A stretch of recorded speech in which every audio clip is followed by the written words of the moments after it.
Hey guys, Akil here. Welcome back. In today's episode of the Trading Coach Podcast, we're going to talk about your trading appearance. Does it matter? Should it matter? Will it matter? Let's talk about it.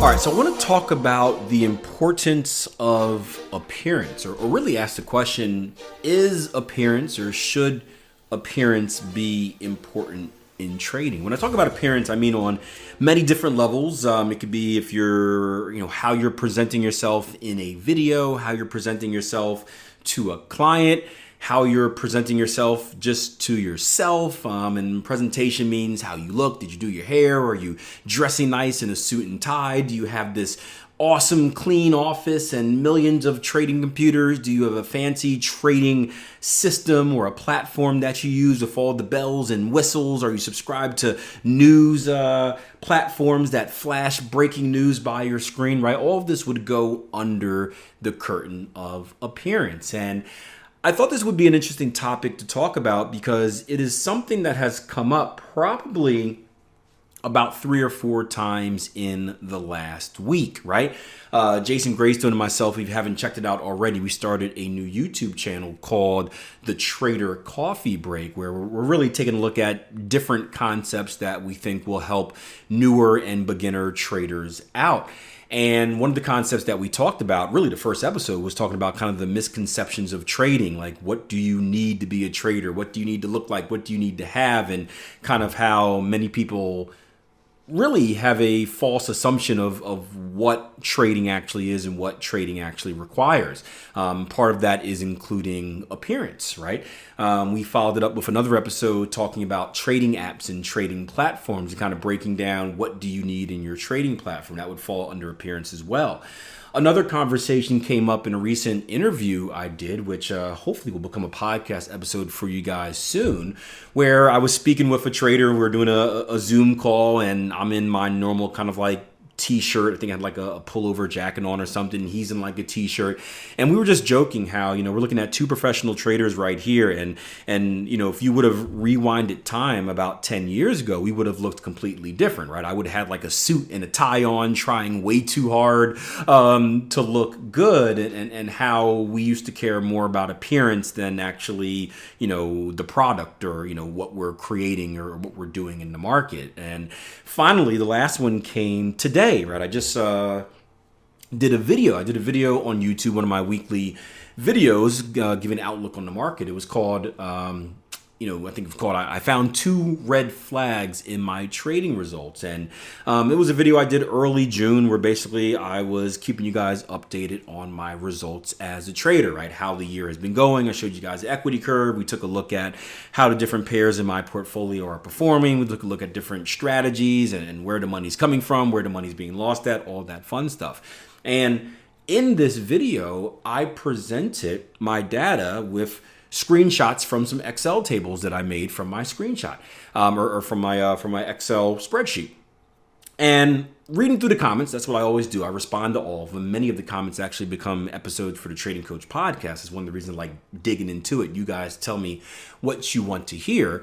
And one of the comments said this is a person, or maybe a robot person named SL. It said, "This is a joke, right?" Laughy face, hand on forehead emoji. I was expecting to see actual recognizable trader stats, an actual recognizable trader stat counter like my FX book or an MT4 history pullout for us. What's this image of an equity curve from? The guy could have drawn it by himself.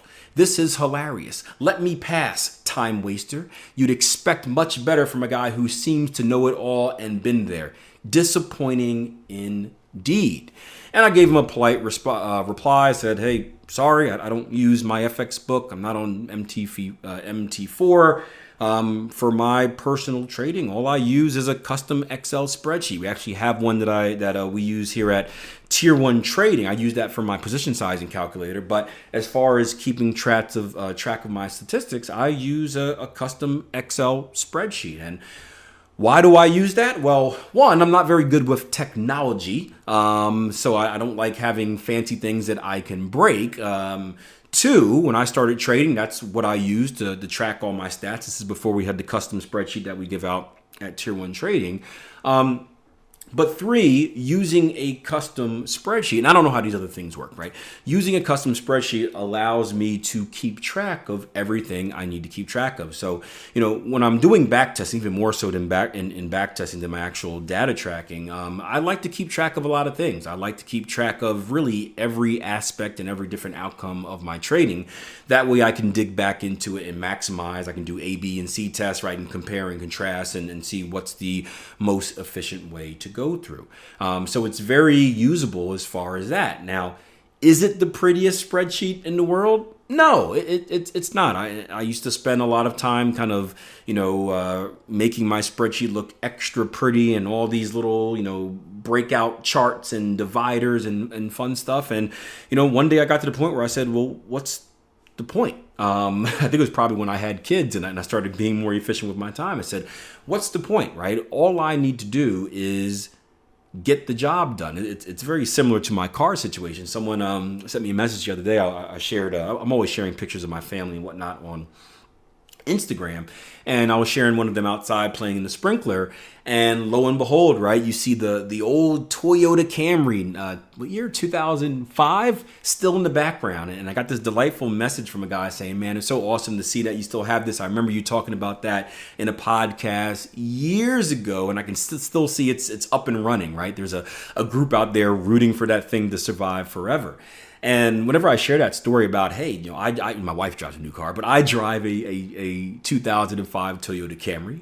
Fellas, husbands out there, you know how that goes. Why do you still drive it? Why aren't you riding around in a Lambo or a Land Rover? You always talk about that being your dream car. And the fact of the matter is, right, a car it's for me, it's just it's a purposeful item. Right, it is a depreciating asset in general, but it's a purposeful item. Right? The job for a car to me is to get me from point A to point B safely, I should say, and I don't need to have something fancy to do that. I just don't value that. There's nothing wrong with valuing cars. If you're I'm a sports nerd. I spend a lot of money on sports. People think that's a waste of money, but it's valuable for me. I just don't value cars. And when we go back to the Excel spreadsheet and the appearance, I just don't value using something super fancy for you guys. And I was thinking about that, and originally when I was thinking about this podcast, the whole thing's going to be like, appearance is a waste, right? Right. You guys shouldn't need to use these fancy stuff just to show off. You shouldn't need to have an 18 monitor setup to show off, right? We talked about 2 monitors, right? Obviously, 1 monitor can get the job done, but 2 monitors should probably be what you're looking for as a trader, whether it's to track different time frames, whether it's to track a control center and your actual charting if you can't do on-chart orders, or if you're doing back testing, you need to track something in your Excel spreadsheet and look at the charts at the same time, or do multiple time frame setups with kind of a linked chart so you can see higher time frame and lower time frames. I think 2 time frames is good. You don't need the 18 monitor setup, but let's be honest, guys. The 18 monitor setup, that looks sexy. That looks better. It looks better to dress up in my YouTube videos and make sure my beard is shaved and make sure my clothes fit nice and they're ironed and they're not wrinkled and the lighting is perfect and the office is clean and that is beneficial. But for where I'm at right now in my trading, I just don't need to do that. Right? There's no point. It doesn't affect my trading. At the end of the day, the most important thing to me is how can I be most productive and profitable in the market? And no offense, but anything that doesn't help me become more profitable on the charts is just a waste of time. Now, with that being said, it wasn't always like this for me. And depending on what your goals are as a trader and maybe your business is around trading, your appearance may be very important, right? Before I got into trading, I was managing money, right? So managing money meant that I was going basically door to door in a sense, trying to gain the right to present someone a presentation on why they should trust me with managing their hard-earned money. And during that period of time, this is my business. I am selling myself, right? Instead of just trading being the moneymaker, right? My business was being an account manager. Now, let me ask you guys this question. When doing something like that, does appearance matter? Well, it certainly does, right? First impressions are very, very, very powerful. You know, despite what anyone else says, first impressions do matter. They do make a difference. That is going to be the initial way that we judge someone. And based on how we see someone with that first impression or hear someone with that first impression, we're going to form thoughts based on everything else that kind of we're accustomed to with that, right? This follows up on that podcast episode I did with, talking about my buddy Angela Myers, where she said about age and ethnicity and stuff like that, where, if I tell you my age, you already assume certain things about me because this is how you relate a person of this age to being. So I always just give this example every time someone talks about, first impressions doesn't matter. It doesn't matter what you look like. All that matters is the substance. You're just being shallow. Well, I ask you guys this question, right? If I'm getting presented by two people, right? And two people approach me and they want to manage my money. And one person shows up in a Bentley with a nice suit on, beard shaven, right? Hair nicely done, all the good stuff. And another person, a briefcase, nice folder to carry, great presentation. And another person shows up in like a beat down 1998 Honda Civic where, you can hear the muffler shouting at you, and they come out the car and they're in like a dirty t-shirt with coffee stains and, just random papers everywhere. Who do you think I'm more comfortable giving my money to? Yeah. It's going to be the former, the first person. Now, the person with the latter person can have the best presentation in the world. His stats can be much better than the person that came out looking fresh to death, right?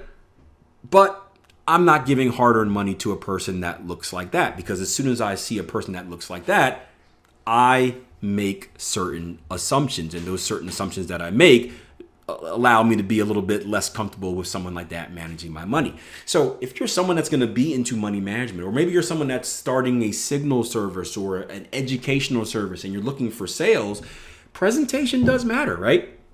You may want to invest the extra time in making yourself look good for the camera. You may want to invest the extra time in making sure that office is clean. You may want to invest the extra time in adding a third and fourth monitor. Why? Even though you may not need it for your trading, you may need it for Netflix, right? Raymond, we were talking about watching the Golden State, the NBA playoffs the other day and backtesting at the same time. That's a benefit of having multiple screens that many people underlooked. But anyway, you may want to have multiple screens because guess what? It's going to give off the impression that, I don't want to say that you're serious, but that maybe you are quote unquote professional, whatever that means. And we probably shouldn't even say that, because that's not being professional, but it looks like what most people assume professional is. And when you have that look, people are more likely to listen to you without making those initial assumptions.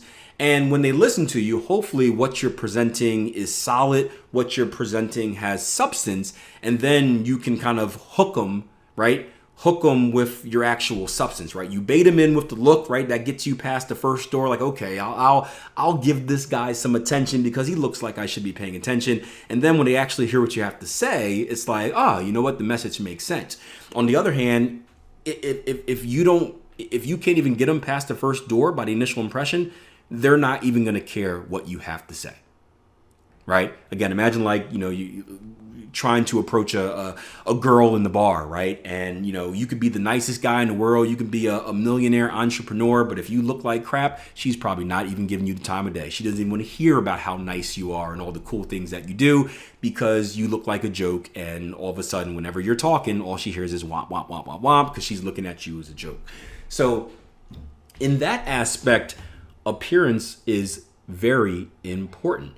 And you may get to the point where you can shift from one to the other, right? The cool thing about my situation personally is I did have to care about something like that, right? When I first got into, obviously, money management, even when I first got into trading education, appearance was big because I was the underdog, right? First of all, I'm young, right? You don't see, or at the time, you didn't see a lot of young people trading, a lot of young people that you can take serious trading, right? A lot of those young people were the get rich quicker, the binary options people out there, or the Forex frauds, right? So I'm up against an obstacle right there by being young, right? Being black, that's a big thing, right? Not a lot of us, more now, but not a lot of minorities in the trading space. And again, the old kind of impression when you hear trader, investor, financial guy is clean cut, Wall Street guy, 6 feet tall, chiseled jaw, right? All the things we assume. So boom, that's another thing I'm up against, right? So I had to put off a certain appearance to at least break down that first barrier, and then trust that my substance, right, was good enough for people to get people's ear. You fast forward 10 years later, since I started 2012, I started coaching. You fast forward 10 years later, and I no longer have to do that. And the shift was made because, one, I don't care as much. Back then, there was a lot more urgency in getting a business off the ground because I needed that to survive. Remember, I quit everything in life basically to pursue trading. And after I stopped doing account management, I had to do something, right? So there's a much bigger urgency. But two, I've gained a good enough reputation where I have enough stuff out there that you can listen to. I'm consistent enough where people take me seriously. I guess technically I'm always interacting with new people each and every day. I guess the bigger point is this. I didn't want to say this, but I just don't care. I don't care anymore. I don't care about necessarily gaining your business. And I don't mean that in a negative way. But I know what I do. I know that I'm good at what I do. I work with a lot of traders on a regular basis. I know that I'm going to attract the people that I want to work with, right? The people that I want to work with aren't going to be kind of thrown off by me doing a video in a wrinkled t-shirt. They're going to listen to the substance because they've already dealt with the BS before. They've already dealt with the person in the suit that's selling this dream and the Ferraris and the $1 million budget videos that make everything look bright and shiny. They've gone through that. They've noticed that there's no substance underneath that, and they've typically been left disappointed. So on the next journey through, right, they've already been fooled once. They're looking for substance, and that's what I have to offer. So that's a reason too. But again, I just don't care. I'm focused on the main goal of what is going to help me complete my goal. And my goal is to help traders out there get better. My goal is to be as an efficient and profitable trader as possible on my own end. And I'm more concerned with, does it get the job done versus how it looks? But I think it's an interesting conversation. Again, the original thought was to come in and just be like, you shouldn't care how you look and blah, blah, blah, blah, blah, Mark Zuckerberg and blah, blah. But the truth is you have to. And that's just the reality of the world. Depending on what your goals are, the truth is you may have to. And I think it's something that we all need to think about a little bit more.